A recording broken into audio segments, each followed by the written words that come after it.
हय नंगौ मोनसे बाथ्रा दङ देहायानो दोन आरो बे देहाखौ जोथोन लानांगौआ गावबा गावनि मोनसे गोनांथार बिबान थारैनो जों बुंनांगोन दिनै मुलुगनां योगा सान आरो दिनै मुलुगनां योगा सानजों लोब्बा लाखिनानै मिरु दुलाराय बर' फरायसा आफाद आरो लोगोसे उदालगुरि जिल्ला दुलाराय बर' फरायसा आफादनि जथाय हेफाजाबाव दिनै नैबे उदालगुरि सहरनि नैबे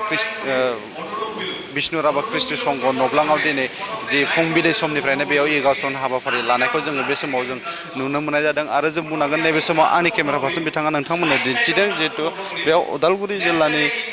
दुलाराय बर' फरायसा आफादनि सिङाव थानाय माखासे दखराफोरनि जि मावथि सोद्रोमाफोरा दिनै बेयाव बाहागो लाफैनानै फुंबिलि समनिफ्रायनो जिथु योगासन हाबाफारि खालामनाय बे हाबाफारि जिथु सरसा खालामनाय बेयो सोलिगासिनो दङ आरो थारैनो आं नै बुंनांगोन जिहेतु बेयाव उदालगुरि जिल्ला दुलाराय बर' फरायसा आफादनि हेफाजाब आरो बेजों लोगोसे मिरु दुलाराय बर' फरायसा आफादनि जि बानजायनाय दिनै जिथु मुलुगनां योगा सानजों लोब्बा लाखिनानै जिथु बेयाव फालिनाय हाबाफारि बे हाबाफारियाव मिरु दुलाराय बर' फरायसा आफादनि जिथु आफादगिरि बिथां दिपेन बर'जों लोगोसे बेयाव जि लोगो आफादगिरि खोरोमदाव औवारि आरो बेजों लोगोसे जि गाहाय नेहाथारि खनिन्द्र बसुमतारी आरो बेजों लोगोसे जों बुंनांगोन मिरु बर' थुनलाइ आफादनि जि गाहाय नेहाथारि नीलकान्त गयारि गोबां बर' माहारियारि आफादनि जि दैदेनगिरि बिथांमोना दिनैनि बे जिथु योगा फालिनाय जिथु हाबाफारि मुलुगनां योगा सान फालिनाय जि हाबाफारि बे हाबाफारियाव बाहागो लाफैनानै फुंबिलि समनिफ्रायनो जिथु जों बेयाव बाहागो लादों आरो जों बुंनांगोन बेयाव फुंबिलि जि 6 बाजिनिफ्रायनो जिथु बेयाव नैबे उदालगुरि सहरनि बिखायाव थानाय जि योगासन खालामनाय जि हाबाफारि दिनै मुलुगनां योगा सानजों लोब्बा लाखिनानै बे हाबाफारियाव बेयाव सोलिबाय थादों आरो जों बुंनांगोन जिहेतु दिनै बिथांमोना मोनसे मोन्थोर लादों मोनसे मुलुग रोखोमसे सावस्रिनि थाखाय योगा होननाय जिथु बे मोन्थोरखौ बिथा खालामनानै दिनैनि नैबे जिथु उदालगुरि सहरनि बिखायाव थानाय नैबे बिष्णु राभा कृष्टि संघ नब्लाङाव बेयाव बेबायदि योगा सान खालामनायखौ जों नुनो मोननाय जादों आरो जों बुंनांगोन बेयाव जिल्ला आफादनि सिङाव थानाय मोन 22 दखरा आफादनि गोबां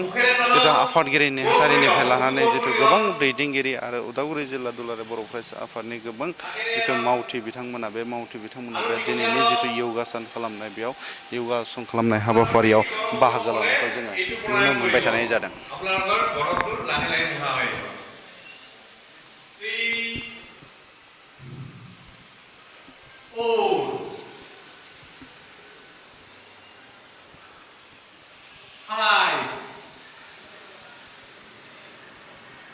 ঠিক আছে এনেকে আপুনি 15 পৰা 20 বাৰ এইটো প্ৰাণায়াম কৰিব পাৰে নেক্সট আমি ভ্ৰামাৰী প্ৰাণায়াম কৰিম ভ্ৰামাৰী প্ৰাণায়াম কৰিবৰ কাৰণে দুটা বুঢ়া বুলি কাণটো এইটো কাণৰ মাথটো লাইছে এইটো বন্ধ কৰিম এইটো বন্ধ কৰিম